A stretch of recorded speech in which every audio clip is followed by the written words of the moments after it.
which one's yours? Okay. Thank you very much for joining us today. You know, we have, today I'm joined by Lori Idlout, who's the Indigenous critic for the NDP. I have Julian Falconer, who's the legal counsel to the Indigenous Police Chiefs of Ontario. James Killeen, Chief of UCCM Anishinabek Police Service. Jeffery Skye. Anishinaabe Police Service. From the Anishinabek Police Service. And Kai Liu, who's the president of the Indigenous Police Chiefs of Ontario and Chief of Police of Treaty 3 Police Service. For the past month, I have been raising the issue of Indigenous policing in Northern Ontario that is affecting 45 communities and more than 30,000 people. The fact that the contract has not been renewed since March 31st, ended March 31st and hasn't been renewed, as well as this is leaving more than 30,000 people in those Indigenous communities without police service. And it will leave them without police service come the end of June, because that's when the funding that they've been using up is going to expire for them. So grave concerns with the fact that there is doesn't appear to be a plan in place, that if there is no contract negotiated by then, what happens? One would think that that should have been first and foremost put forward to ensure that policing would actually continue. But more importantly, I think it's the fact that we are here because a contract for Indigenous policing, no other police force in Canada would be left without a contract for while they're negotiating. And so this is very concerning, and the fact that the Canadian Human Rights Tribunal has already ruled twice that the government is actually discriminating against Indigenous policing. So I'm going to pass it over to my colleague Lori Idlout, who's going to be able to speak a bit more to that, and then we want to leave more of the space to the chiefs of police here and their representative to talk about the concerns and what has been happening on the ground. Lori?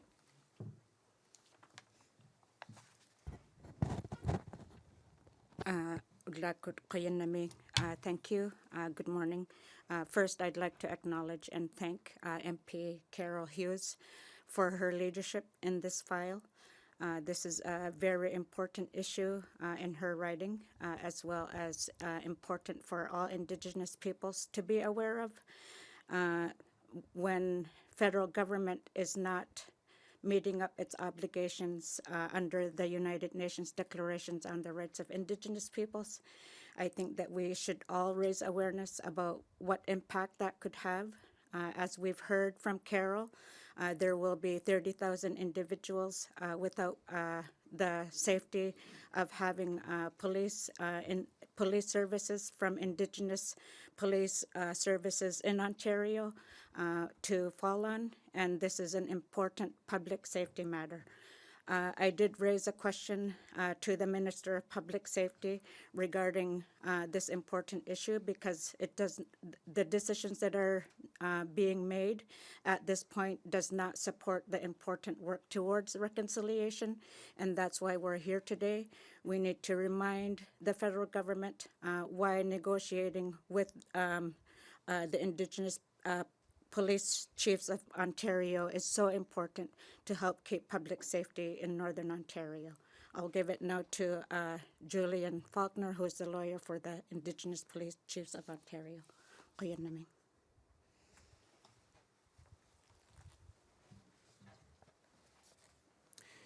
Thank you, MP Idlout and MP Hughes. I'll be speaking very briefly. Obviously, it's very important that you hear from the three chiefs of police. The Indigenous Police Chiefs of Ontario have started a complaint with the Canadian Human Rights Tribunal relating to the discriminatory, arbitrary, and deeply oppressive policy Canada has pursued in respect of Indigenous policing in this country.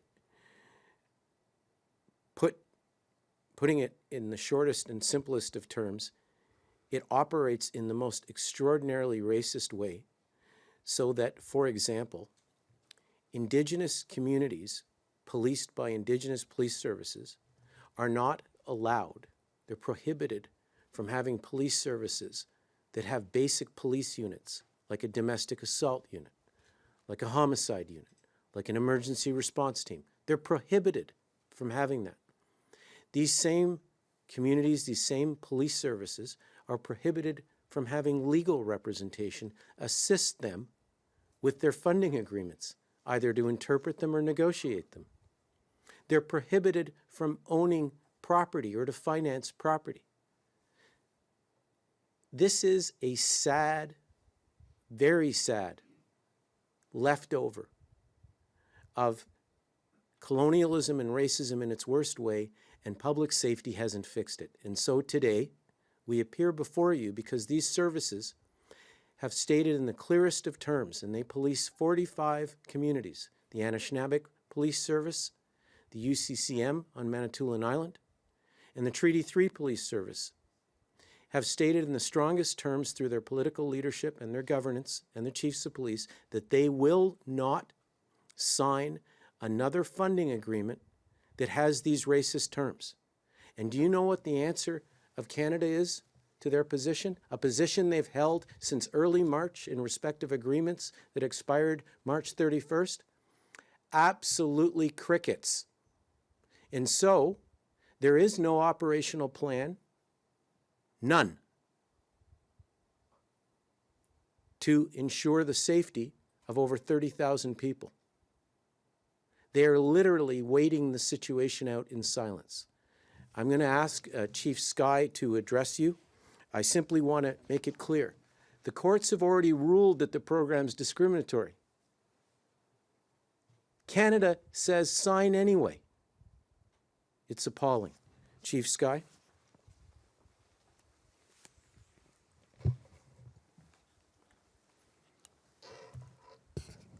Thank you, Mr. Falconer. I want to say good afternoon. My name is Jeff Skye. I'm the Chief of Police for the Anishinaabe Police Service. And I'm here with my colleagues, Chief Killeen, Chief Lou, on behalf of our 45 communities. This is a dark moment, dark times for our communities. Our funding is running out very quickly. And as mentioned, there has been no plan put in place to police our communities by Canada. Absolutely no plan.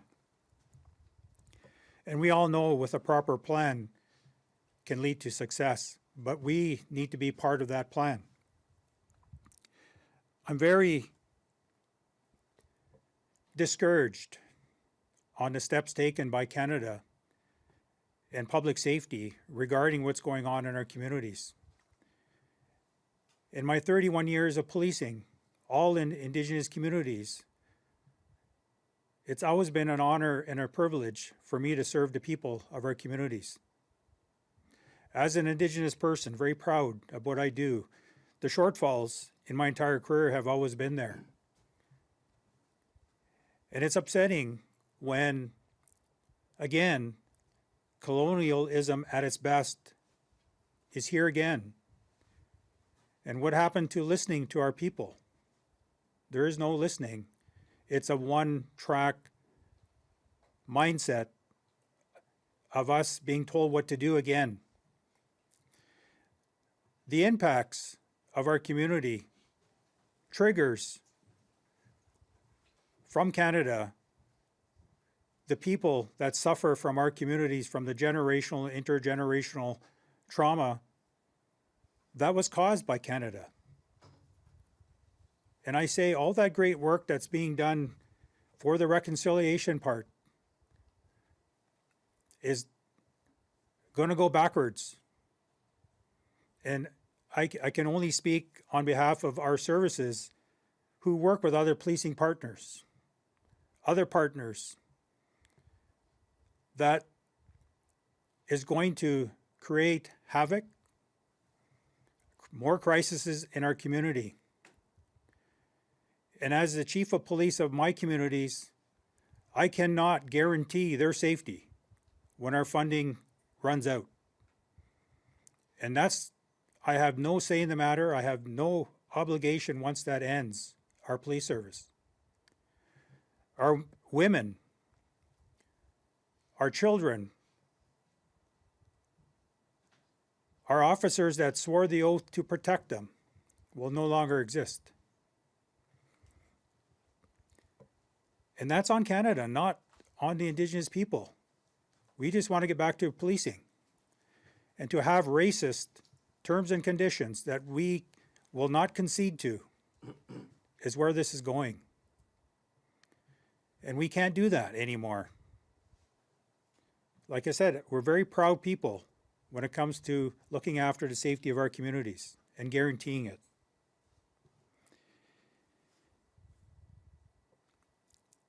And in closing, when Canada said they must listen as opposed to telling, we need to realize that we are the experts when it comes to Indigenous policing, especially our people. The people trust us.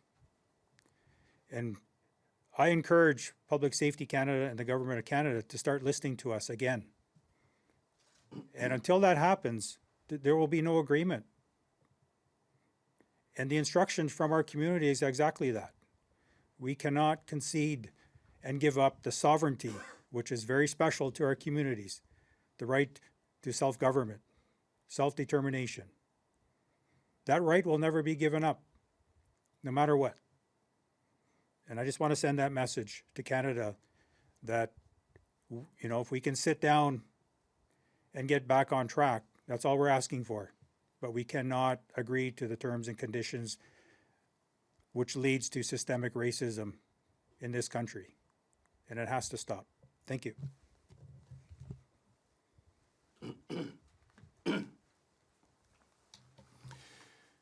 Good afternoon, everyone. Thank you, Member of Parliament Hughes, for this opportunity. To the media that's out there, let me first identify myself as my name is Kailu, Chief of Police with the Treaty 3 Police Service. I also happen to be the President of the Indigenous Police Chiefs of Ontario. The Indigenous Police Chiefs of Ontario represent 86 First Nation communities across the province of Ontario. Let me repeat that. We represent 86 First Nation communities across the province of Ontario in that we provide policing service to these communities.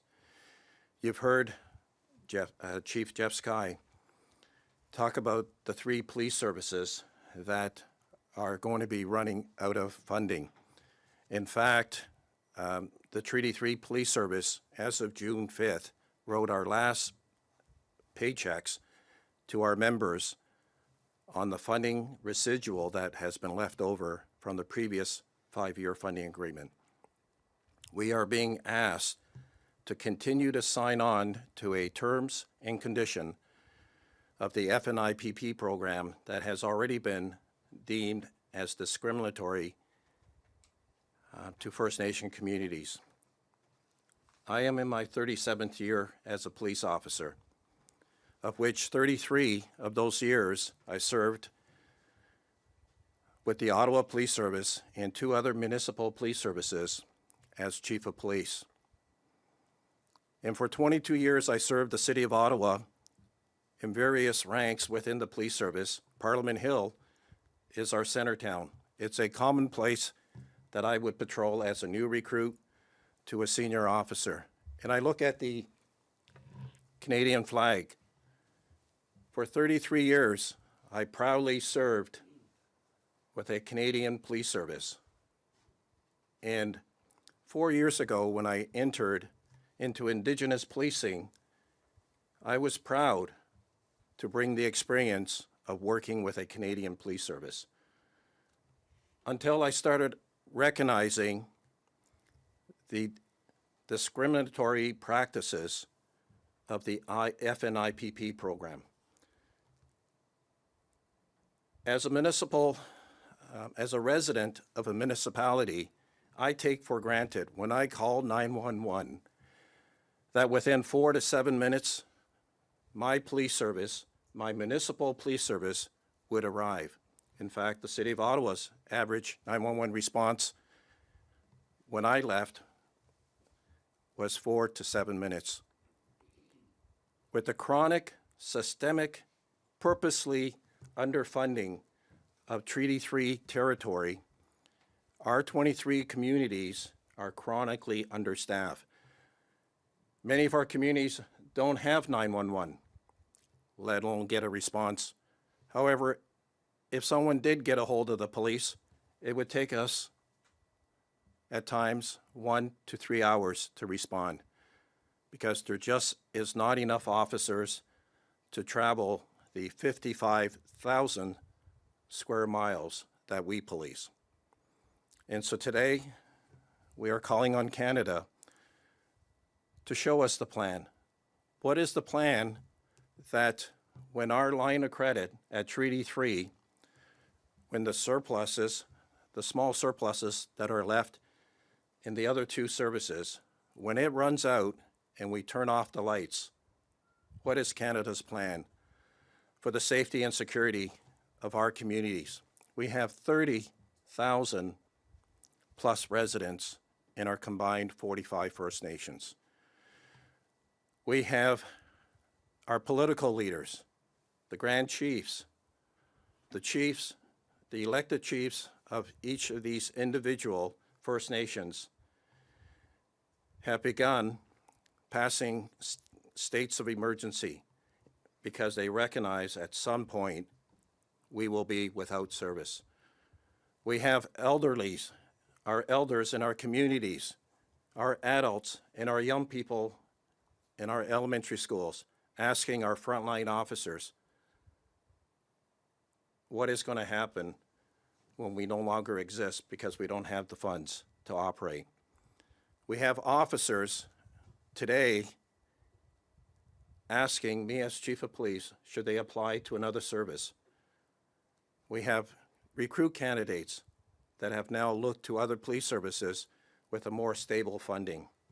And so I ask that the double standard that we see being applied to Indigenous police services compared to our municipal and or provincial police counterpart, that Canada stops that double standard.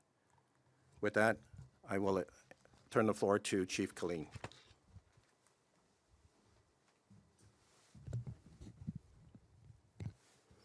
Good afternoon. My name is James Killeen, and I'm the Chief of Police of the UCCM Anishinaabe Police Service out on Manitoulin Island. 25 years of policing experience, and 23 of those years was with a municipal police service. I came to UCCM 2 years ago, and in that time, when I arrived, we were in the middle of a state of emergency for opioids. The drug issues in our area are astronomical. We have coroner's reports that show our overdose deaths higher than the average in our country. I have a vast amount of experience in my previous job with drug work, gangs, and organized crime. We have all of those same issues in our communities now that I police and that our police service takes care of, and we do not have the resources to combat those issues. It's completely shocking to me. I stand here today with our country's flag and our province's flags behind us, and it's shocking to me that we're not working together as a team. We have no plan that's been given to us as to when our police service has to shut down, what we would have to do in order to keep our community safe. Our community members deserve equitable and fair policing, and they deserve to know that they're going to be kept safe and that there's a plan in place for that to happen. It is completely shocking to me that we're at a point where there's a negotiation that we're asking to be sitting and negotiating with people, and they have completely shut that down. So to make people understand this, no other policing entity in Canada experiences this. This doesn't happen at a federal level with the RCMP or military police. It doesn't happen with provincial police such as the Ontario Provincial Police or the Sûreté de Québec, and it doesn't happen with any municipal police service across Canada. When a municipal police service contract runs out, the chief of police meets with the mayor and the council, and if they are disagreeing about a budget, they keep working on that. At no point does a mayor and council of a municipal area say to that police service, we're cutting off funding unless you sign on the dotted line. Now add to that, the agreement that they're expecting us to sign is an agreement that's already been ruled, the terms and conditions of that First Nation Inuit policing program policy has been ruled to be discriminatory under the Canadian Human Rights Tribunal. So you're asking us to sign something that's already been ruled to be discriminatory. It makes no sense. All we are asking for is what is the plan if we are forced to shut down, and we are asking to sit down and to negotiate, but not be forced to sign that discriminatory terms and conditions. Thank you. Miigwech. So thank you very much, and I can't, okay, so I'll bring it back to Julian. Thanks. So to simply, and I thank you, Deputy Speaker, for allowing me to close. Carol Hughes, MP. Yeah. And I just, from the point of view of a lawyer that's been at it for 34 years, that folks who know me know it's unusual to see me flanked by police officers as my clients. I went into and was humbled to accept the brief of acting for Indigenous Police Services because I saw the very same racism operating, discrimination operating against these folks trying to keep people safe as I see elsewhere on Indigenous issues. On Wednesday, June 14th at 9:30, we're before the federal court. We're asking for an order that Canada follow the law. That's right. There's already been decisions that the program Canada's administering is discriminatory. That decision was made in January of 2022, a year and a half ago, and yet they've gone across the country forcing Indigenous communities to sign on to something they know is discriminatory, saying, trust us, we'll work on it eventually. Well, the trust us is finished. It's appalling. It would never happen with any other people but Indigenous people that you keep telling them to sign on to something you know is racist, that the courts has found to be discriminatory. These services are right now operating on fumes. But do the communities they police know what the plan is? The answer is no. Canada has been utterly mute on how these people are going to be safe once the fumes are consumed. That is, Indigenous people aren't worthy enough to even know how they're going to be protected. States of emergency have been declared by Anishinaabe Nation. They've been declared by Grand Council Treaty 3, and they've been declared by UCCMM communities. Did that cause Canada to provide their plan to protect these people? No. What you see right now, and what this country needs to understand, is that they will not sign a discriminatory agreement that tells them they can't be trusted to set up their own police units, that tells them they can't be trusted to own infrastructure, that tells them they can't be trusted to make their own decisions on when and how they should consult legal representation. I close with this thought. If it's true that Canada does have a plan and they are simply keeping it a secret from the chiefs of police of the 45 communities that are being policed, What does that say about their lack of respect for the Indigenous leadership and the Indigenous police leaders? So either they have no plan or they've kept their plan a secret. It's absolutely appalling, and it tells us that the only place to go now is court. Thank you for your patience in listening, and happy to entertain any questions.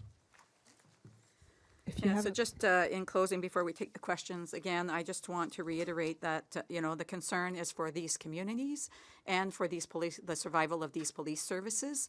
I can tell you that on Manitoulin Island, we have seen an increase in gang-related issues, wars, drug problems, as Chief Killeen has indicated, homicides and attempted homicides, and all of the chiefs there are extremely concerned about what is coming down the pipe or not coming down the pipe. And so just on that note, I think that it's really important for us to ensure that the message is being heard here and for the negotiations to get back on track. I will entertain questions now, and I want to thank again Lori Idlout for being here and all of the chiefs as well. And if you have a question and you're online, please use the raise hand function to notify us of your question. Si vous avez une question et vous êtes en ligne, utilisez la fonction lever la main pour nous faire part de votre question. Hello, it's Brett Forrester here with CBC Indigenous. How likely is it that the worst will come to pass as you've described it here? How likely is it that the funding will run out and these forces will have to shut down? Well, I'll let somebody else answer that to a certain degree, but I do want to say that, you know, we're only a few weeks away from the end of the month already, and the fact that there is no plan in place is very concerning. They're already starting to lose officers, as we've heard. You know, once you lose those officers, it's hard to get them back, and there's a process to bring them back for training. So I don't know if the chief wants to add. Let me make it clear. June 5th, the Treaty 3 Police Service issued our last paycheck or paychecks to our members based on the funds we have in our bank. Right now, we have no funds left. And so we are living on a line of credit. And for those that have lines of credits, you know there's a limit. And as of March 1st, there has been no new funding from Canada. And what do you think, what type of message does that send from Canada? What type of message does it send to the communities? What type of message does that send to yourself as professionals? There's no answer, no word, and here you are at the 11th hour on Parliament Hill demanding an answer. We have deaths, we have drug abuse, we have domestic violence, we have young people that go missing, we have a continued crisis of suicides amongst our young people. That will not stop just because we cease to exist. And so the question of what does that send to our communities, I would leave it up to the 30,000 individuals that are recognizing their police service will no longer exist, and there is no plan. So the question is, what is the plan for our 30,000 residents? What is the plan when we turn off the lights, when the bank says your credit has been exhausted? Thank you. I would just add that, you know, it's about the safety and security of not only the communities, but of the officers as well. And we've seen where already we have other police services who are calling these Indigenous police services to say, hey, we're short-staffed. Do you think that you can spare some people today? And so this is the reality that's on the ground now. And I just don't know that any other police services will be able to provide the services, fill in the gap that would be lost from these police services, Indigenous police services. Next question. If there's no other questions, I would like to ask, how close are you to a deal? I can't answer that. The short answer is there's no deal. There's no plan, and there's no deal. When the states of emergency were declared by the three First Nations governments covering the 45 communities is because there is actually a state of emergency. It just seems to be that the Minister of Public Safety, Minister Mendicino, and his department, along with Prime Minister Trudeau, have normalized this level of trauma for Indigenous people.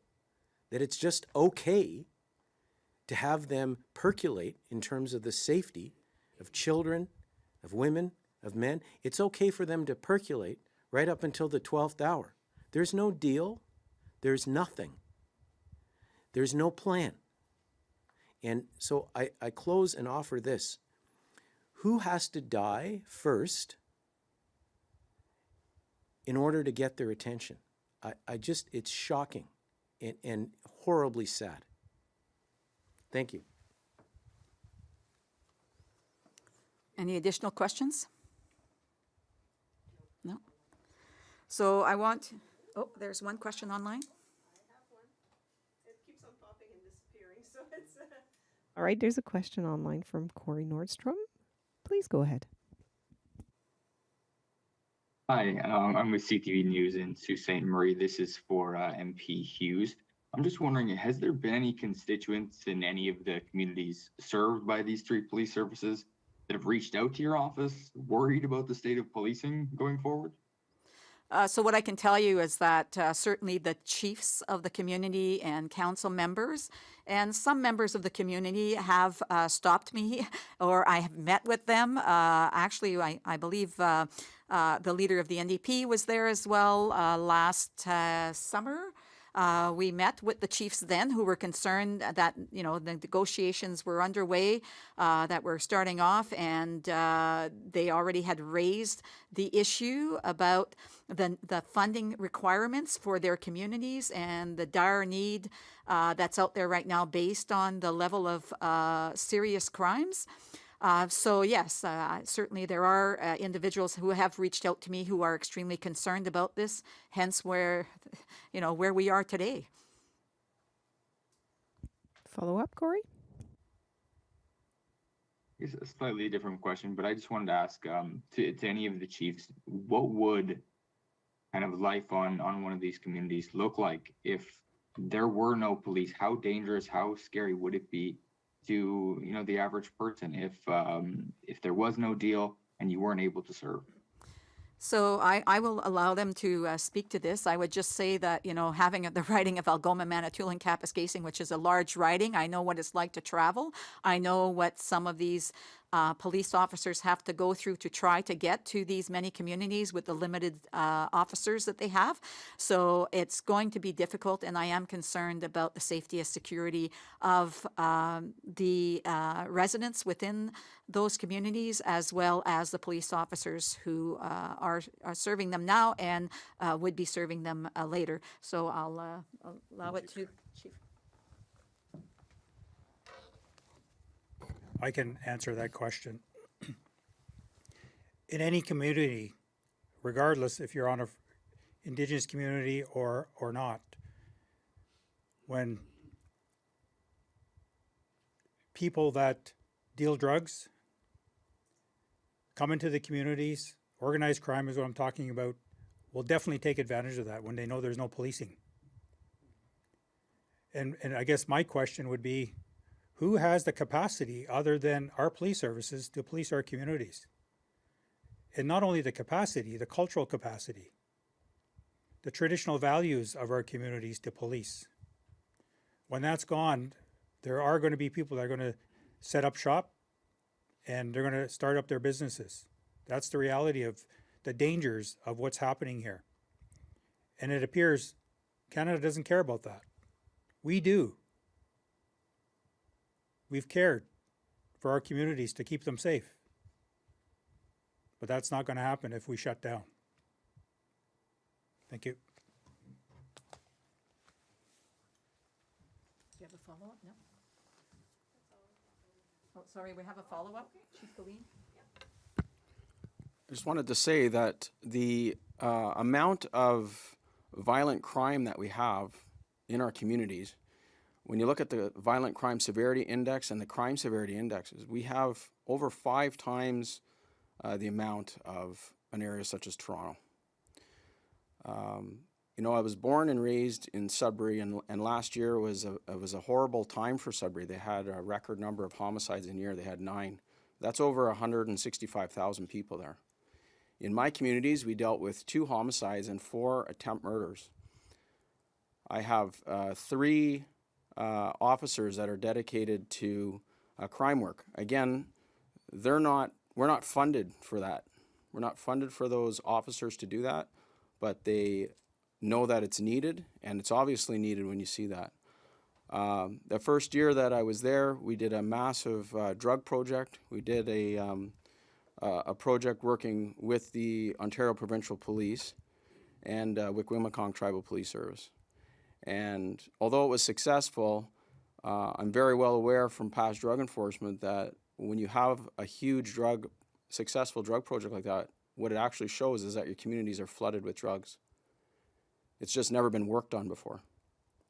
So as soon as that project is done, we don't have an independent drug unit, so we can't keep working on those drug problems because I have officers that have to take frontline calls. That's all they're funded for, is frontline policing.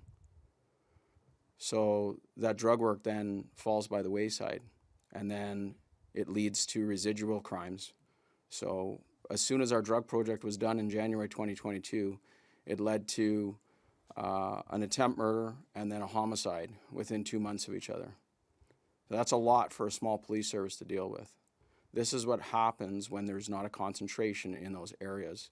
When you let those organized crime units or groups come into your community, and then you do no enforcement on them, or you have the inability to do that enforcement because you're not properly funded, it creeps back in. So as soon as there's a stoppage in any kind of enforcement, that comes back.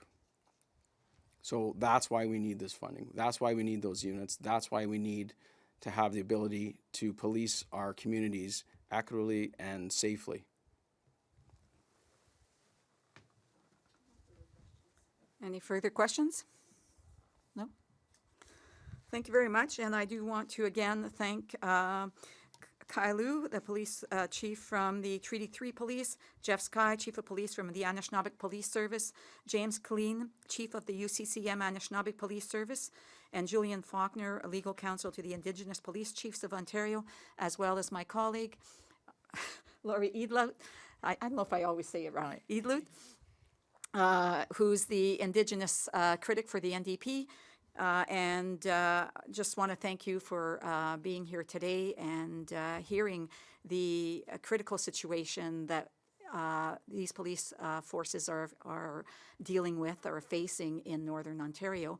And let's be very clear that what is happening here is just a small drop in the bucket as to what this is impacting all of the police services across Canada. They are the only police service who is not services that are not considered essential in Canada. Thank you.